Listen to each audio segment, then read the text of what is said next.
Okay, it says we are live. Hello? I'm still here, dude. Okay. Just tell me when we're live. We are live on the internet.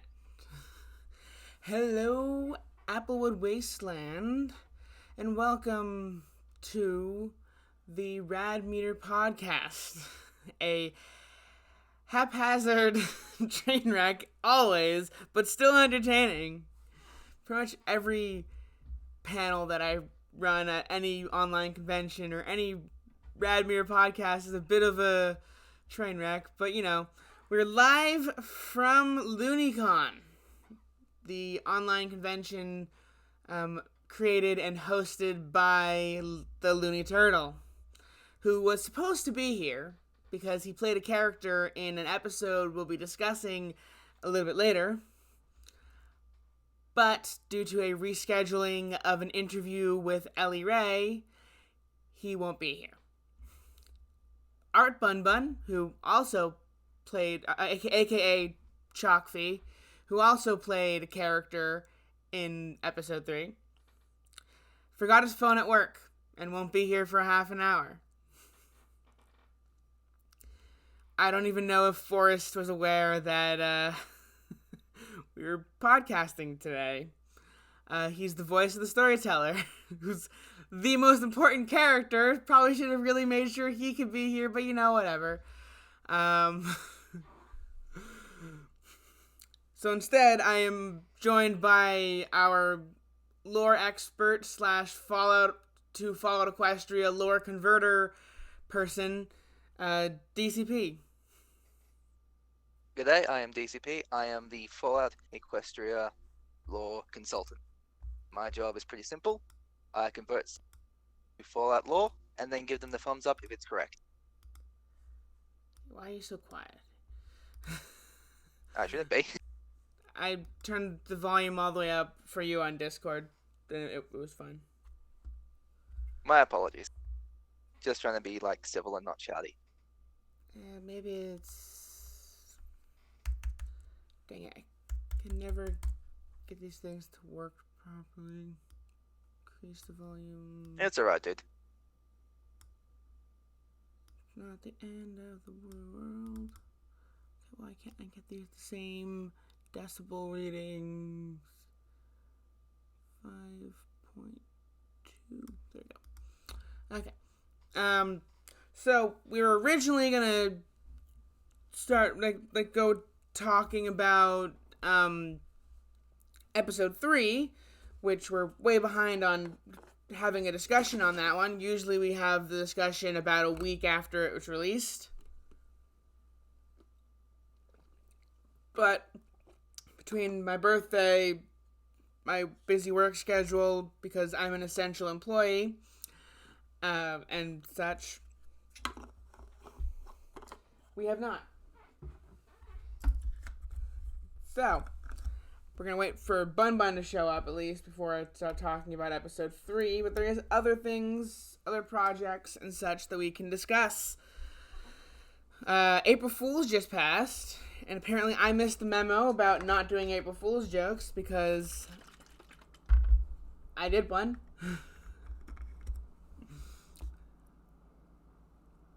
I think it was well received. Yeah. It was based off one of the things that I keep saying to Forrest is that I could listen to him read the phone book. So I literally had him read the phone book.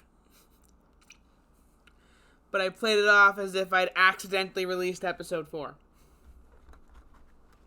Well, that can work.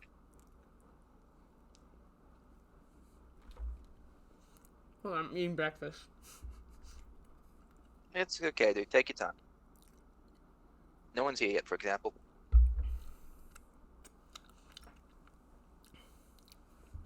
But things have been moving pretty slow. Not so much slowly, but smoothly, haven't they? I guess that would be something I'd have to talk about regarding episode 3 and episode 4, which we're going to wait for Bun Bun for that, but, things are moving slower than I thought they would. And there are some production issues that we're working through, some of which I'm not going to mention live on the stream. But in the context of the project, everything is moving on schedule. not really. Kind of threw out the schedule and just are going with whenever we have the availability to do things. Well, that works too.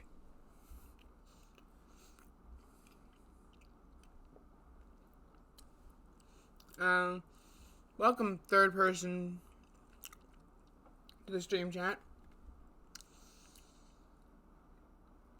You got Anyway, three people in so, stream chat, that's pretty good. Yeah. Let's talk about the other things I want to talk about after the post-mortem of episode 3. But since Bun Bun's not here, I don't know if Forrest is even available. Probably should have double-checked that before, planning the stream. Like I said, it's a haphazard bit of train wreck to start your afternoon off. Or morning in the case of DCP, who's all the way on the other side of the world. And I am. So, Nuclear Horseman Studios, what is it? Those of you who are tuning in for the first time, it is a Fallout Equestria audio drama and music producing channel with the sort of meta lore that it exists in the ruins of Warmermere Studios in Applewood, Equestria,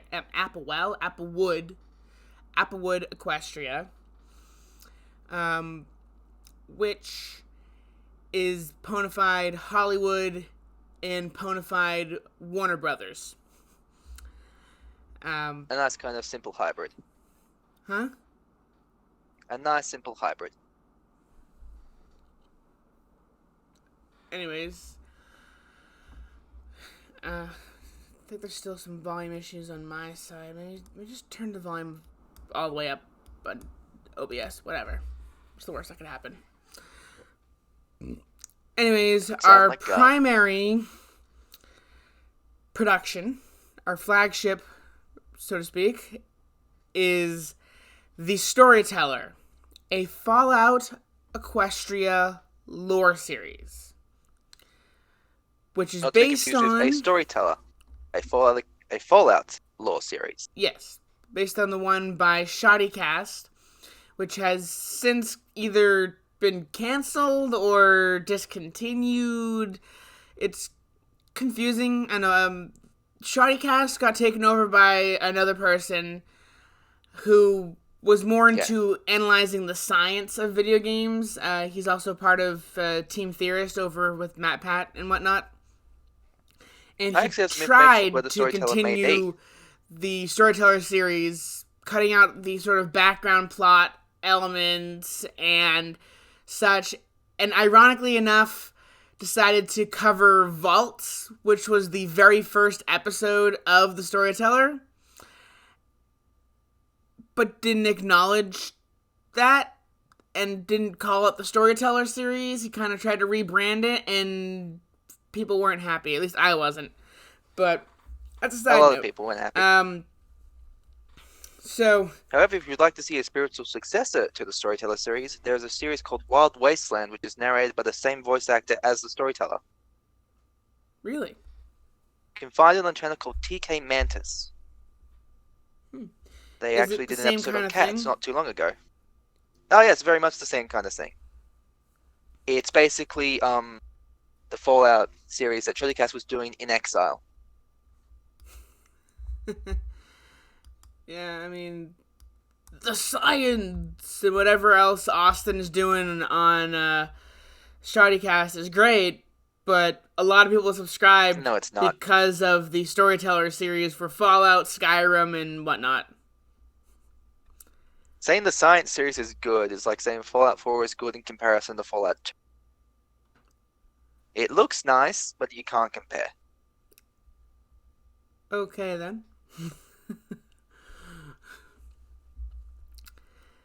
Well, anyways, so I guess I'll tell the story, even though I think I mentioned it in an earlier podcast of the Rad Meter. I need to fill time until Bun Bun can get to work and back to join in on his phone.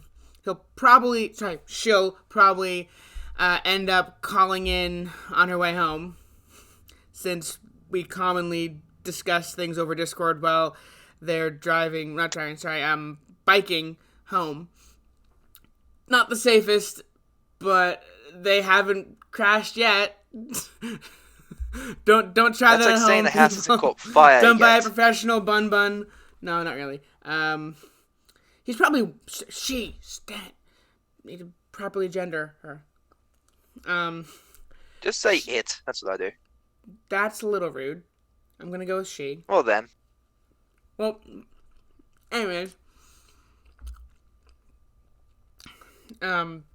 she is either walking or riding a bike and has found some way to be able to call me on Discord. Hopefully, safely. Anyways. Well, they could be using the mic. Maybe they have a headphone with a mic or something. Anyways. So, when I first got into the Fallout Equestria fandom, I got really, into the lore. I would, just go onto the Fallout Equestria wiki, and there's a way to load a random page. And I would load a random page, and I would read through it. I would kind of steer clear from, the side story fic pages, for the most part, because it would be way too much. But I did stick with, the main fics. I've listened to the original Fallout Equestria, 5, 6, maybe 7 times. On audiobook. Once from Crazed Ramblings, but ever since I end up listening to, Visual Pony's version, just because I like the fact that it's not all one monotone voice. No offense to Crazed Rambling. There's different types of audiobooks out there. There are. And then, but there was no Fallout Equestria Project Horizons audiobook for the longest time. And then again, Visual Pony actually successfully did that. And so I listened to that 3 or 4 times. I'm probably one of the few people in this fandom who has gotten through the story more than once. The only thing I don't like about Project Horizons is the epilogue. Sets way too much in stone. If it had ended where it ended, maybe had the epilogue section that, kind of explained what happened after the final battle. But the 200-year time skip was completely unnecessary and set far too much in stone.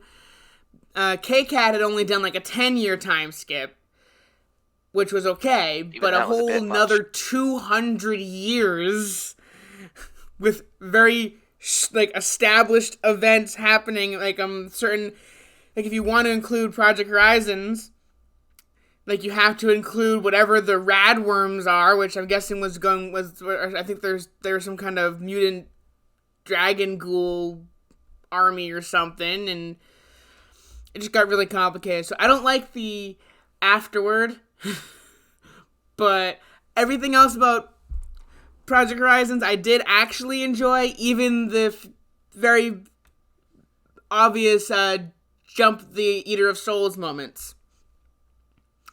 Yeah. Anyways, I was super ingrained in lore, and at the time, I was looking into Fallout lore, and I was watching stuff like the Shoddycast Storyteller series, and I thought to myself,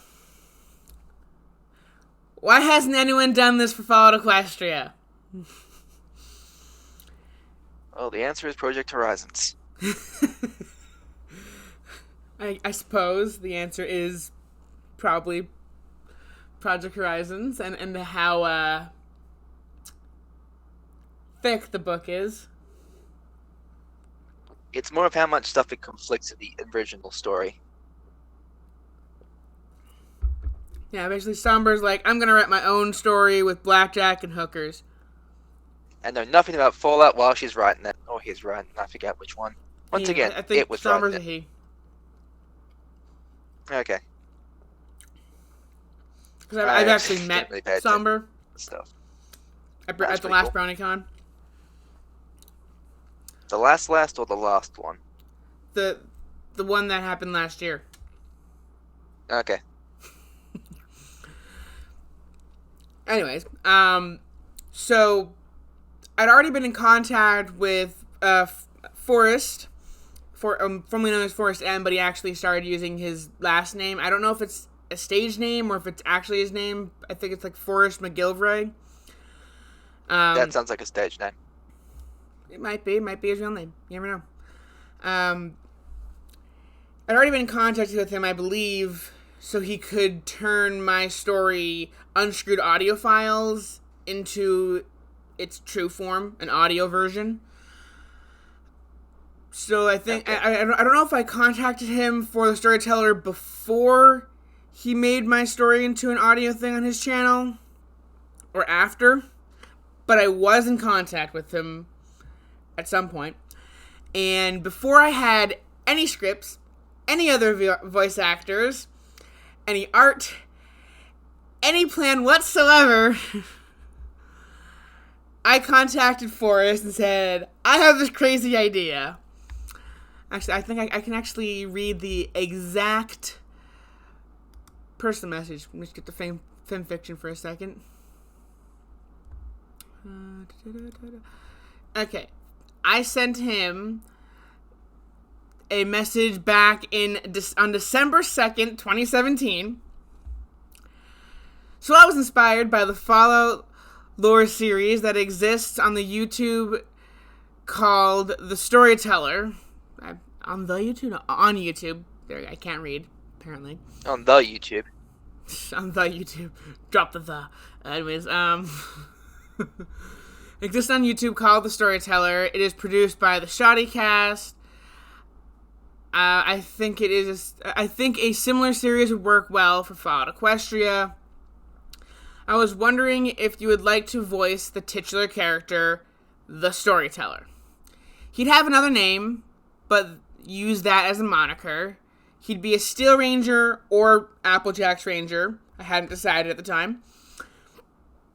Wandering the wastes with a customized sprite bot, finding all the juicy and mysterious lore of the wasteland. I say it's an audio drama because, like the series that inspired the idea, there would be a story of some sort with his friends and whatever that he have to deal with at the present, yada yada yada. Interested. I'm just not going to read the whole thing. And he said yes. Even though I had no scripts, no other VAs, no art, no plan. Just flying by the seat of my pants. Seed, whatever. I messed up that idiom, but not important. I think the reason he said yes is very simple. There's nothing for him to lose if he says yes. True. He was a somewhat well-known audiobook maker personality person within the Fallout Equestria fandom. Known for making pretty decent quality audiobooks. He's actually currently, shout out to him, working on Murky Number 7. Ooh. Yeah, he's uploaded, I think, a chapter or so of that one. It's probably the biggest story he's tackled. He obviously, for obvious reasons, didn't cover the original story because there's a ton of audiobooks for that. He didn't cover Project Horizons because it's way too long. And he focused on a lot of smaller, lesser-known stories. And like in the Fallout Equestria writers group that I'm in, which he is now also in, there's a lot of writers who like had their story read by him. A lot of stories from like Gamma Decay and a few others. The Gamma Decay is the one that comes to mind because I like Gamma stories, so I'm aware of the audiobooks of those. He might have done some from Dice Warwick. Anyways, so he was somewhat well known, but also not really well known. And I had asked him to be the storyteller, like I said, when nothing was planned. It was about a year later that I actually made the Discord that I organized the project from and had brought on some more people, like my friend Coolman Stan and my friend Chokfi, who is nicknamed Art Bun Bun because she's the artist. Or at least not exactly head artist, because they're a little not too confident in their art skill or something. There's some issue that they decided they're going to step down from being head artist and just be like concept artist or something. It's always good to know your limits. Yeah. So anyways, I wrote the first episode, which was just a general overview of the entirety of the Great War, with a few pre-war moments mentioned, such as Nightmare Moon and whatnot. And I sent the not even revised script to Forrest. And initially we were gonna do like the animatic style, like the style you commonly see a lot of MLP analysts doing, kind of like the 3/4 pose, characters sliding across the screen because you don't feel like animating walk cycles. I was gonna do that for the storyteller. But since I was commissioning Chokfi for all of this art, even at the cut rate I was getting from being her friend, sorry, dang it, they don't have a real preference on what gender, but they do have a preference, but they don't care if you call them by other genders. Anyways. Once again, use them. Keep messing up. Sorry, Chokfi. She... where was I? You were commissioning the art at a cut rate price. Yes, I was getting a bit of a cut rate because Chokfi was a friend, but it was still gonna cost me a lot of money out of pocket. So we decided, let's cut back the visuals. And so that's why we have the like you're listening to a recording on a recording. Can't speak. On a terminal. It's kind of how the series functions. And I do consider the Storyteller series part of my audiophile series. And so there is certain cliches, I guess, or tropes of my own creation that are part of it. And one of those I'm not going to disclose because they would spoil something. But there's always a device recording. And alternatively a device listening, but that depends on the story. So the recording is either from the storyteller's built-in pip buck inside his power armor, or eventually, once we get to the point in the story when WNDA, aka Wanda, is introduced, a sprite bot, modified sprite bot, is recording all these things, and there's just a collection of them in the Applejack's Rangers archive that are now being played for the audience. And so that's where that came from. We decided to cut back on the visuals, so that's why we have the terminal screen visuals as the way the story is now told.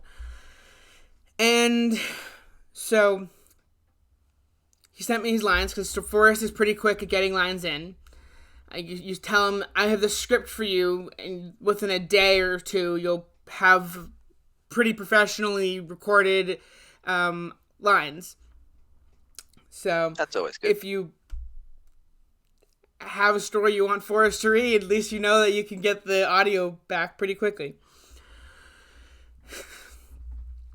And so I actually would go in and revise a bit of episode 1 script and make a prologue script to use for casting of other characters. Things I added to the first script were like a little tangent about Pink Cloud, the Pink Cloud, a tangent I think about the elements of harmony, because he mentions them, and the way the storyteller is, if he mentions a big concept when discussing another big concept, he'll take a few moments to give a brief description of the other piece of lore. And so I sent the updates to Forrest to get those done. Meanwhile, did a casting call to cast DJ Pone 3 and Elder Crossroads, the other main characters that have yet to be introduced, El Dante and Scribe Scribble. Actually, El Dante wouldn't be cast till later because of how long into the series he would be introduced. Initially, he was going to be in the first casting, but his part of the prologue didn't really make sense. It seemed kind of out of nowhere. And I inevitably ended up cutting it and not bothering to cast El Dante for a few more months. Anyways, got the first episode done, and I was surprised at its reception. Like, lore is something that a lot of people in the Fallout Equestria fandom can get pretty passionate about. Like, I'm a pretty big lore expert, so is DCP, but neither of us are perfect. There are some times we might get something wrong, or in an attempt to combine the canon of, say, the original fic and Project Horizons, there might be some thing we kind of have to create as a headcanon to connect the two that people aren't a fan of. Or even creating our own lore, like adapting Fallout lore to Fallout Equestria, or just creating something spontaneously that's from neither series. People have opinions. Which is the most dangerous concept to do. And I wasn't sure if people would like my personal opinions regarding how the canon goes. And so I was terrified I would get a ton of hate. I didn't. In fact, I've got almost no constructive criticism regarding the series. It's just apparently unanimously liked. I would like some constructive criticism. I would be happy with some constructive criticism, but I guess it's good that we're making a series that people enjoy. So episode 1 goes up. Actually, the prologue kind of went unnoticed. Still, to this day, has less views than all the other episodes combined. But then episode 1 went up and was met with a unanimous approval. Then it took way too long to get episode 2 done, and even longer to get episode 3 done. But we're still working. You're still doing more. Huh? Yep. Oh, sorry, I was going to say a joke. And yet you still got more stuff out than the Fallout Equestria animated series. Speaking of that, there's a pretty good documentary made by East Corp about the rise and fall of the animated series. Definitely worth a check out. If it's getting the approval from DCP, you know that it's pretty factually accurate. Well, you can't really go wrong with a documentary. True. just a retelling of events that have happened. It's not like they're trying to do the animated series again. It's valid. Anyways, so I always like, I think I tell this story, then I like stop mid in the middle and then forget where I'm going, and then change the subject, and the story never gets finished.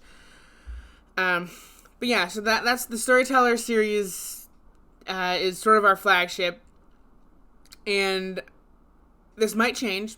I make no promises. Volume 1 of the Storyteller, Welcome to the Equestrian Wasteland, will have roughly 27 episodes, but I'll probably break it down into like smaller sections, like Volume 1, Section 1, Wasteland Basics, Volume 1, Section 2, Industries, that kind of thing. It's kind of loose categories, as if you're reading a book, even though you're actually listening to an audiobook or audio drama. It's a suggestion I got from our partners over at Dead Tree. Well, actually, the suggestion was make the season shorter, but I'm like, I already have all these scripts written. I don't want to break it up into multiple seasons. I'm a little stubborn like that. And so the compromise was, what if I make them like sections instead of a big long season? There's nothing wrong with a big season. Well, also, it takes us like 3 to 4 months minimum. I had outsourced some things to get an episode done. If I did it all myself, I probably could get it done in a month, but that's ignoring sleep, ignoring food, and ignoring work. And even then, I still couldn't get everything done because I can't compose music. That's Stable 2 Stallion. I'm not a voice actor, so I still have to account for other people. And I even have other editors, and so I'm not even editing stuff. So I have to give them time. I can't, like, rush this. We have a Patreon. By the way, link in the description. But currently everyone kind of works on a volunteer basis. And if I become too overbearing, they're just going to quit. Because why would they do all this stuff and have all this stress to deal with for free? I think the only people I managed to have the money to pay currently is the artists. That makes sense. Everyone else is here is under the understanding that if once the Patreon reaches a certain amount, they will get payment. I hate talking about pay because I hate getting things for free. I hate that people have to work for free. Like, I asked Forrest for his rates as a voice actor, just in general, to know this information, and his response was, I don't want to tell you because you'll feel bad for not paying me. And I'm like, I already feel bad for not paying you. But everyone on the project is passionate about the project, no more so than myself, so they're currently fine with the current situation. I'm hoping it can be remedied and changed in the future. Anyways, where was I? Storyteller episode 1 was released behind schedule because at the time we did have a schedule. I've since kind of thrown that schedule out, even though Dead Tree Studios keeps trying to say, yeah, you should probably go back to making a schedule and have more content on your channel. Just because Dead Tree is they kind of partnered with us. We promote their pen and paper RPG for Fallout, and they will be hopefully producing some merchandise for us to sell at conventions. That's the main business agreement that we have. Which, again, another thing I think I mentioned in an earlier podcast, of the rad meter. Apparently, I'm really hard to get in contact with. Zen from DTS was trying to get in contact with me apparently for over a year. Even though we talked with the Dead Tree people at BronyCon, they must have not realized it was us. And so the second our Patreon went live, one of our first Patreons was Zen. Just as a way to get in contact with me. I didn't think I was that unreachable. I mean, I can be a little bit standoffish if someone randomly sends me a message on Discord or Skype or whatever, where I'm like, start off by going like, oh, wait, what server do I know you from? Who are you? Yada, yada, yada. But if you have a legit reason to contact me besides you just wanted to say hi, I can slowly like, okay, so why did you get in contact with me? Oh, you want to do this, that, and the other thing. Because I mainly use Discord and such for YouTube stuff nowadays. I guess I'm not very social on these social networks. But anyways, because of that experience of being surprisingly hard to contact, if you want to, also linked in the description, is our public Discord, which is different than our semi-private production / Patreon Discord. But it's the Applewood Wasteland Bureau of Tourism, which plays off of the fact that the meta lore of Nuclear Horseman Studios is, again, we're working out of the ruins of Warmer Mare Studios in Applewood.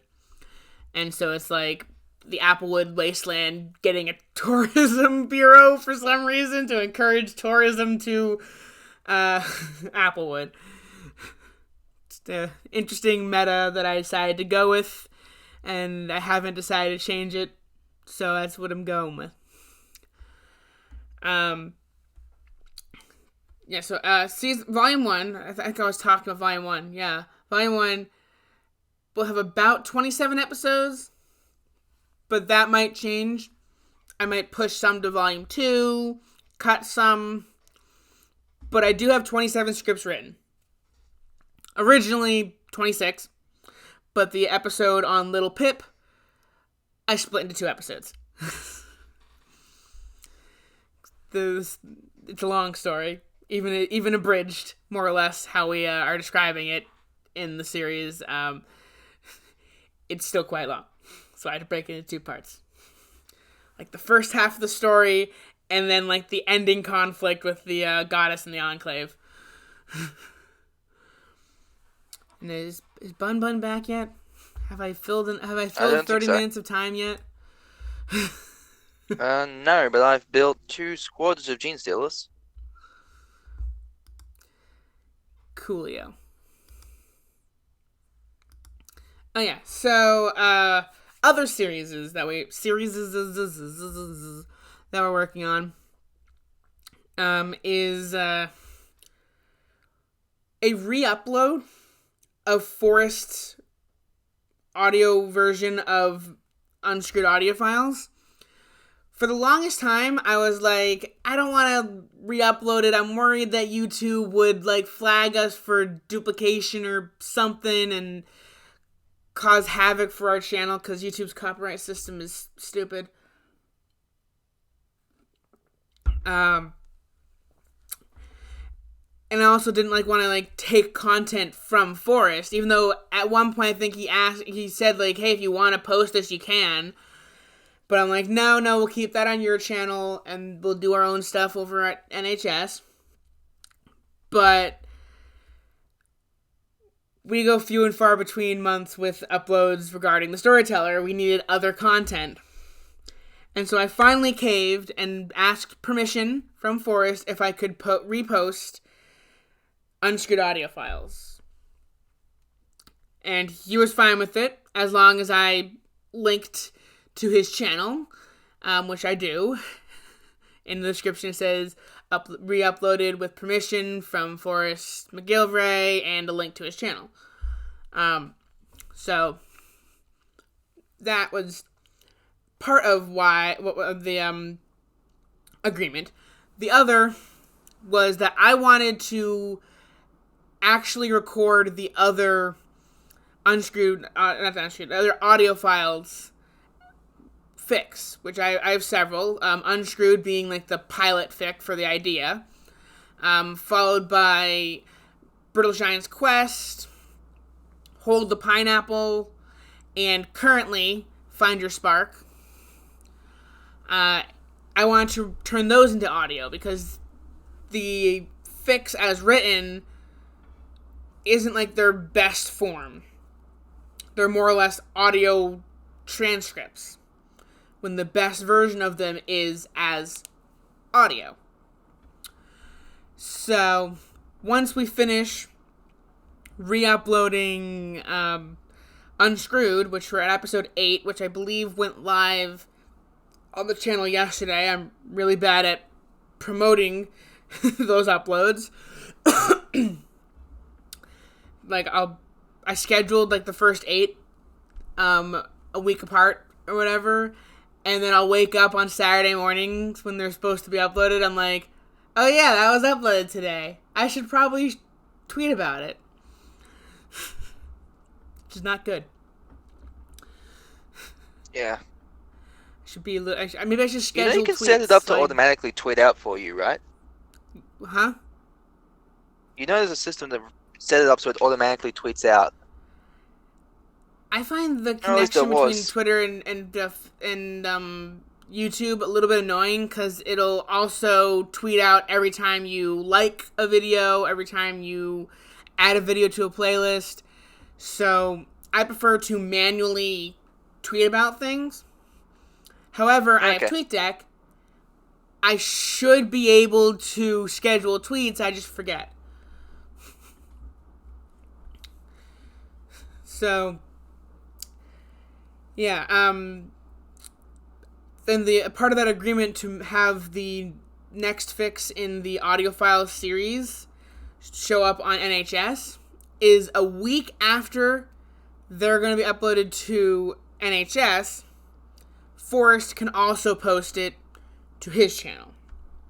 That way, my worry of taking content from Forrest's channel can be alleviated, because after a week of exclusively on NHS, it'll also be on his channel. Maybe in the future YouTube will have an issue with that, but currently my worries about them having an issue with that were a bit of exaggeration because they haven't noticed. Not that we have monetization. Well, they won't maybe they'd notice if we had spam monetization.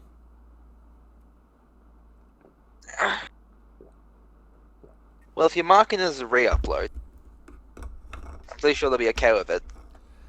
Well, you see, the worry came from Visual Pony and Pagan Sai, I think I'm pronouncing his name wrong, who got demonetized, like had their monetization from their channel removed for duplication. Apparently, it's against YouTube's guidelines to make a video reading something that was posted on a different site, which includes fanfiction. A very stupid reason, especially because especially in Forrest's case, he gets permission from the authors. He gets permission from the authors before recording them for audiobooks. I'm not sure about Visual Pony or Pagan Sai, the two people who I actually mentioned got affected by this. But apparently, it's weirdly against YouTube's guidelines to read fanfiction, apparently, and have monetization. It's a stupid thing, but okay. Well, then a lot of, what are they called, green text channels are in deep shit then? Yeah, I was gonna say, I'm surprised it hasn't affected more Reddit channels. I know green text is 4chan, Well, there are but Reddit no, their channels are entire channel's also a thing that dedicated to read just things reading posted out elsewhere. like D&D stories. Hmm? I think my favorite one is Old Guardsman Party. Yeah, Their entire channel so is just dedicated to reading online blogs. yeah, I'm surprised that it seems to only be like audiobook channels, and only these two I'm aware of that were previously affected. I think they've both gotten monetization back or something, but It might have just been bad luck. like I think they even mentioned they had the decision manually reviewed, and someone at YouTube goes like, "Nah, it's against guidelines. Reapply for monetization in a month." Well, But then I don't know what to say.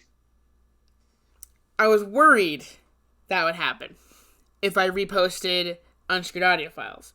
Thus far, that hasn't happened. Then again, we don't have monetization because YouTube keeps moving that goalpost. Maybe if we Okay. join an MCN, we can get monetization, but I don't want to sign a contract with an MCN. Never signed a contract with multi-channel network. What happened with Defy Media? Fuck no. Just never join up with anything that says, "Hey, we can help you." It's always Well, bad. I would like to point out that technically that was Dead Tree Studios' pitch. Hey, we can help you.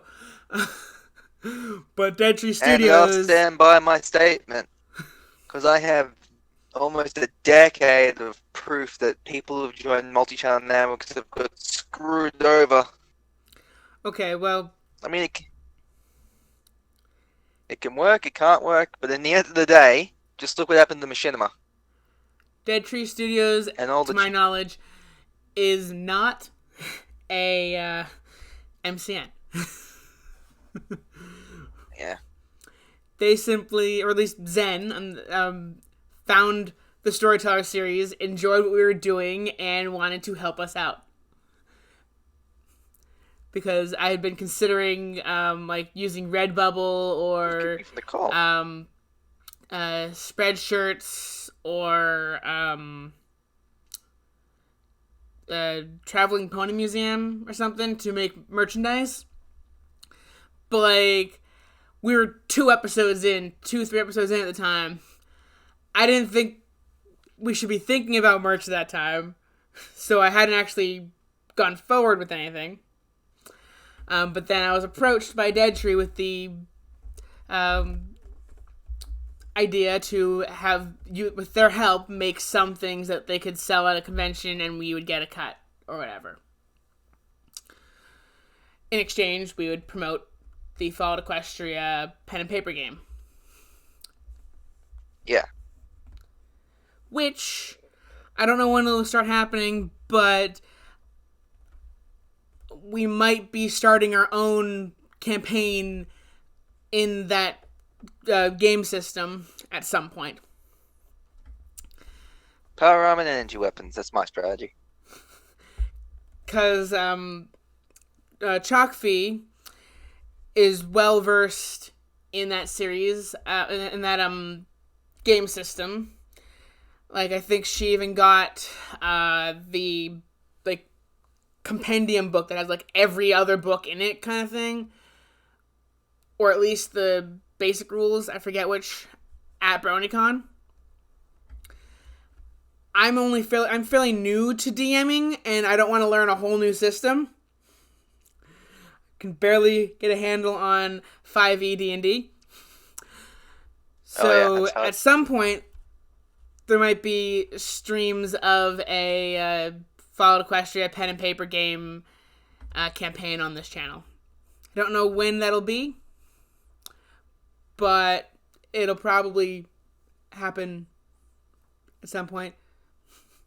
Put it in the coming soon box. Yeah, I just need to pester Chokfi about it more. Apparently, she can forget some things. I'll tell her something, and a week later remind her, and it's like, wait, you told me to do this already? And like, yes. So if I just need to pester her more to create the location. Don't worry, she's fully aware that she sometimes forgets things. I am kind of calling her out, but I'm not making fun of her because I can forget things too. It's a thing we have in common. Okay. But yeah, another thing that might be happening is I did a poll for both of these on Twitter, but we only got like 5 responses, so I can't tell how accurate the poll actually is. The other thing that might be happening is a playthrough of Fallout 3, New Vegas, 4, and maybe even 76 posted to this account, or at least the highlights posted to this account. If you let someone do Fallout New Vegas, please let it be me. You know damn well that I'll do that series justice. I think it would end up being me. Just don't let me near anywhere near Fallout 3 then. I think it'd be too complicated to give the permissions on Twitch to someone else. It's easier if it's me. However, I have shitty internet at the moment, so I don't know if I'll be doing any game streams currently. Oh, streams. I thought you just meant Let's Plays. Huh? Oh, I thought you meant Let's Plays. I just recorded on my computer, uploaded to Google Drives, and you could download and upload it to the channel. I'd rather do it live. But both can work.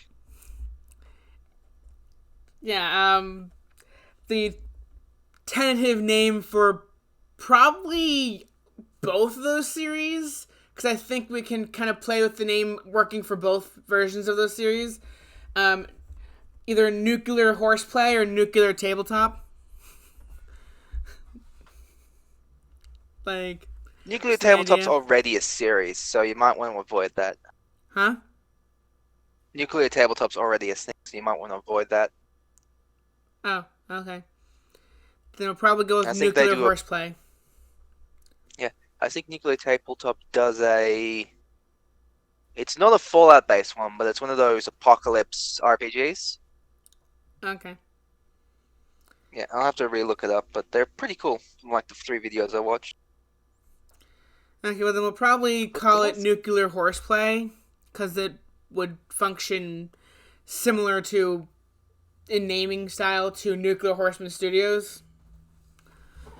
Yeah. Okay, well, I don't know where Chokfi is. She said she'd be back in like 20 to 30 minutes, but... Well, we started this at 3:35, right? What? Well, we started this at 3:35, so yeah, we should actually talk about episode 3 now. Or at least try to talk about episode 3. Oh, speak of the devil and they shall appear. Art Bun Bun just joined the call. Unmute, but they're here. I am... You want me to bounce, or...? No, it's fine. If you feel like you need to bounce, you can bounce. You have... It is apparently Monday morning for you. It is 5 a.m. Yeah, it's 5 a.m. on Monday morning. You're in the future. I am always in... Wait, speaking of the future, did we all die of corona in the future? Well, based on the way my lungs are acting up recently, I might be. Oh man, I'm gonna die. At least you're not living in a place where people have decided that, you know what, it's a good day to do? Go to the park with your children. I live in Australia. I'd like to point that out for the audience. I live in Australia. If I leave my house, I risk my life. The disease is not any different. Yeah, you guys have like giant tarantulas. I thought the Those live inside the house. No, you want to avoid the redbacks. And even then, it's not the redbacks that'll kill you, it's the tiny little whitebacks. Yeah, These I'm tiny little things that can bite your finger and then it dissolves over a period of 5 days. okay. From the inside Yeah, out, so you won't notice. I'm not gonna go to Australia anytime soon. I'm arachnophobic. And then you got the snakes. I'm arachnophobic. Imagine a brown snake. I live in the northeast United States, and I'm still terrified that I'll find a brown recluse. Even though they're not native to my area. I lived for like 2 years down in Florida, where they are more or less native. Florida is And never the encountered Australia one, but I'm of still terrified to this day. the US. Because at least the black widow only bites you when it's scared. A brown recluse purposely hides in things in order to bite just because. Australia is the Florida That's not as bad as the of funnel world. web. Hello? But on the The bright funnel web is side, the worst spider you'll ever encounter. It makes it I nest think, in even though the black widow and the brown recluse, even though they're supposedly pretty deadly spider bites, if you treat them fast enough, you can actually survive them. You can survive almost anything if you treat it fast enough. It's You called can cutting survive off the anything if limb. you treat it fast enough. Well, I don't know, maybe not like radiation poisoning. Yeah, or decapitation. Cut off the limb. Cut off the extra limb. Can't cut off someone's head can survive and anything reattach by it before they die. It's kind of... To be fair, That's there's called the that Orky whole, way like, of doing it. So, Chokfi. Anyway. Hi. I don't know if since there's very few people watching, I don't know if you guys are heard in the stream, because both you and DCP are really quiet in my headphone, but it might just be the headphone. Well, I'm there's one quiet way to because tell. I'm away. I went to work. Are you... I am in a very comfortable bed. I'm sitting at my I'm not desk. working. I don't work for the next, hour. Oh, I wow. just... I got laid off. So you Apparently went all the way gardening's to not work, essential for people's lives. got your phone, and came back, Yes. only to go all the way to work again in an hour? Oh, no, I'm at work. Oh. I biked to work, I got my phone, and now I'm sitting here. Smart. So you're just Save you one talking trip. to yourself in the corner of your work? Yep. I work Okay. at Chipotle. Any insight you would like to give into Flog, the character that you play?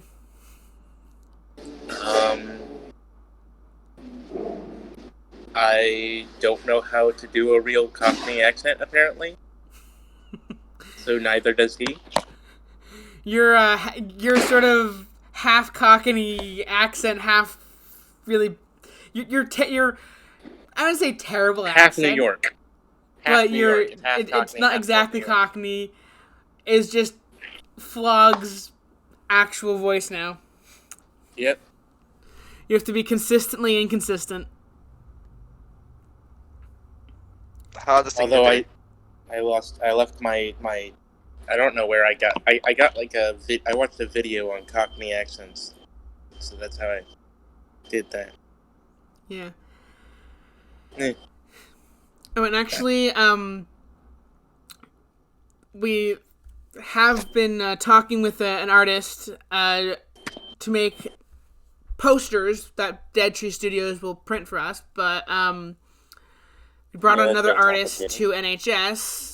I'm really bad at pronouncing their names. So they said they would be available to be on this podcast, but I don't know if they are or not. They're also really nervous. I mean, But considering they haven't been here until now, and now is technically the end of the scheduled podcast, yeah, I that's would true. assume no. It was the person's name there somewhere on the server. Is it not their Discord name? It's well, at least on Discord, it's I think Kunis Kungus. Genie It's Pony. Kungus. I don't know.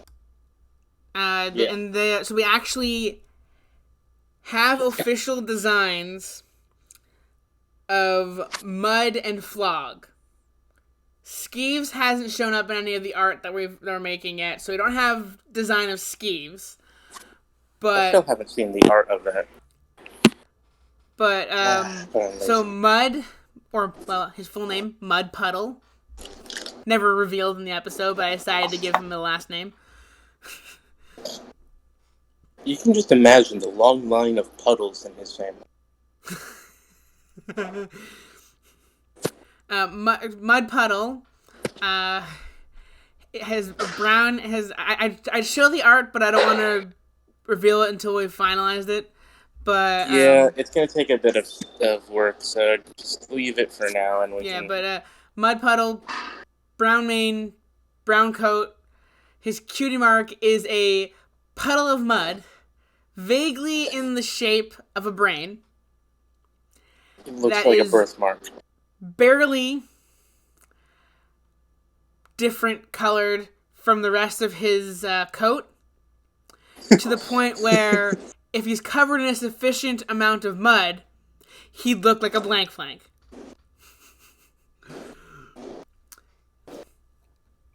Flog, or Flog Lasher, because I decided to give them last names because why not? Why a Lasher? Lasher's such a weird name.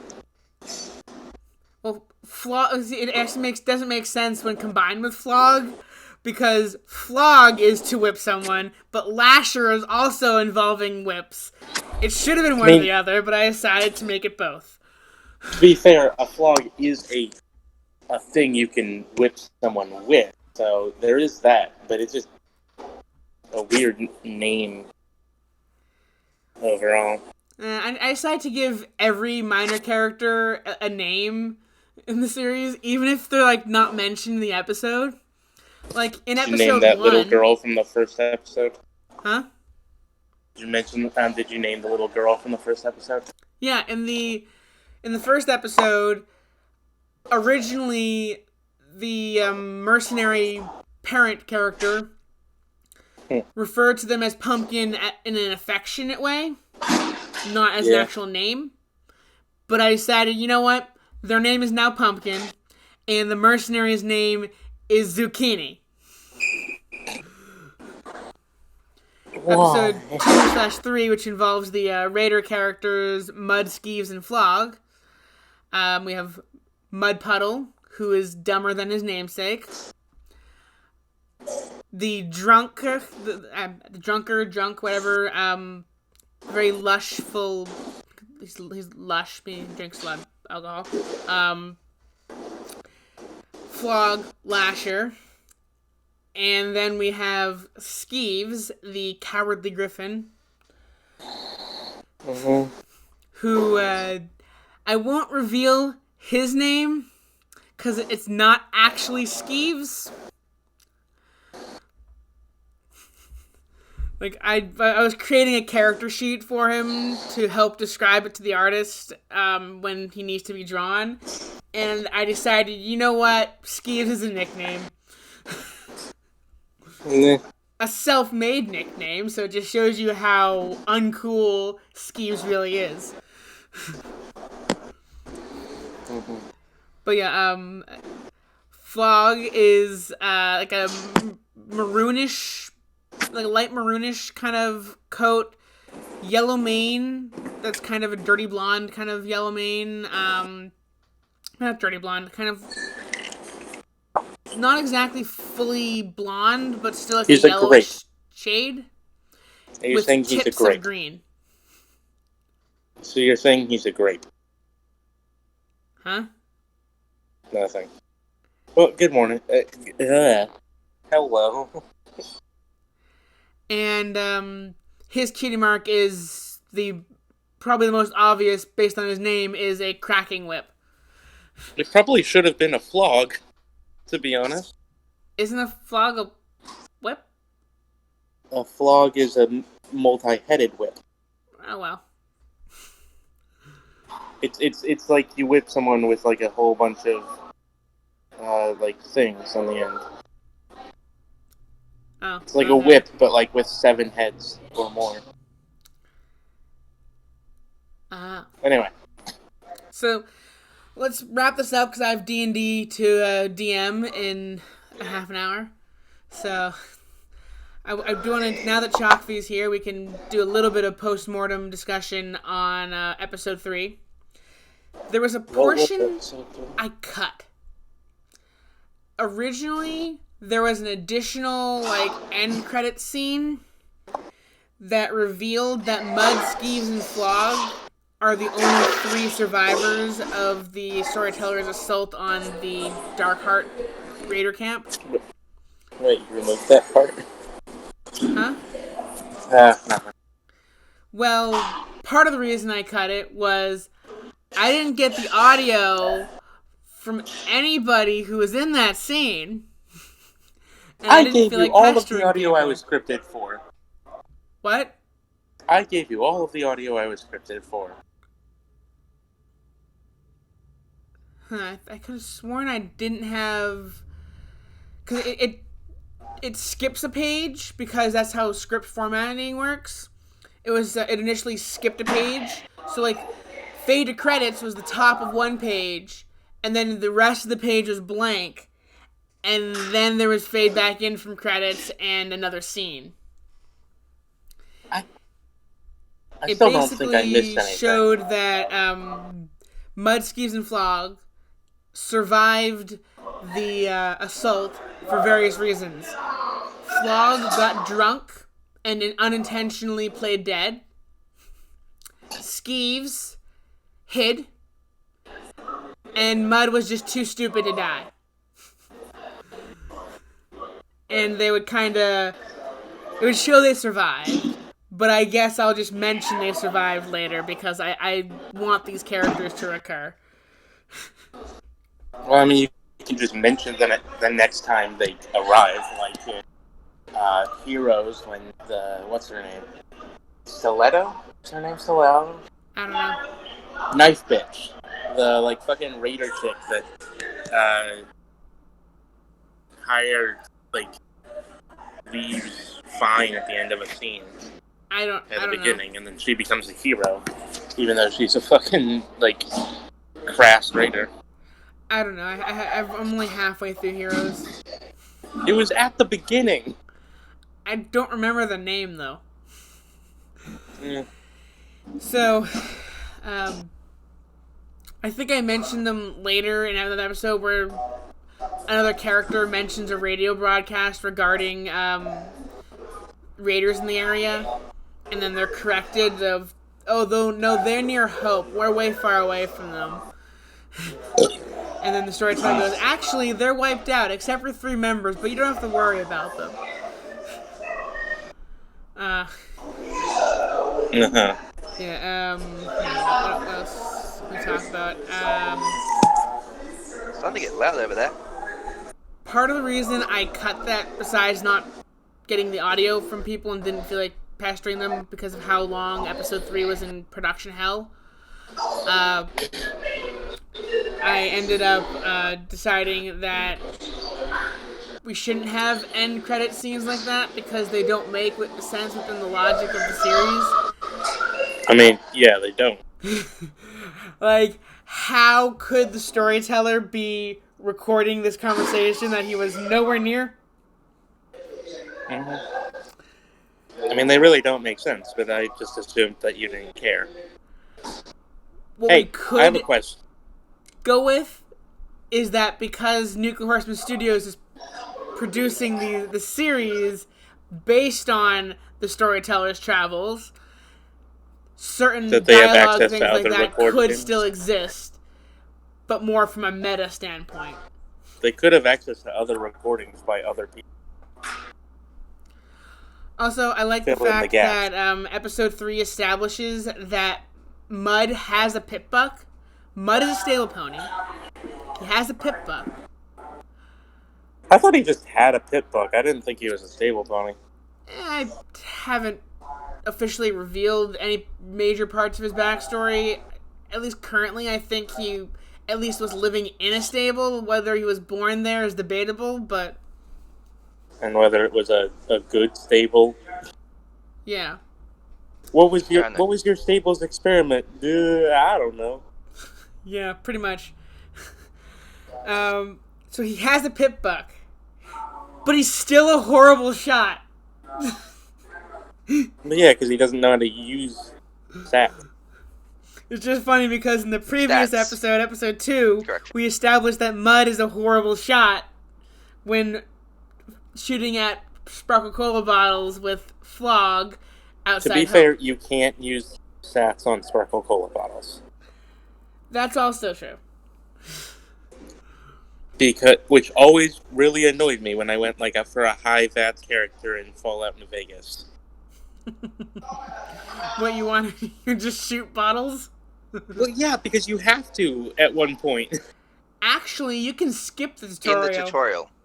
In the tutorial, but you get more stuff if you shoot the bottle. You get a couple of extra rounds of ammo. Mm. And a varmint rifle. That's it. That's Well, all you no, get you for get- the tutorial. No, you get survival training. You Anyways, get no experience in survival. I should really You make more of an get to effort kill to a whole plan bunch of these geckos. podcasts better. It would have been nice to have Forrest here. You can still kill the geckos without doing the tutorial. You just go to the source. Yeah, but you get more fame if you do it with the tutorial. Okay, guys, You are get the you same ready amount of to stuff. end the podcast? Do you have to?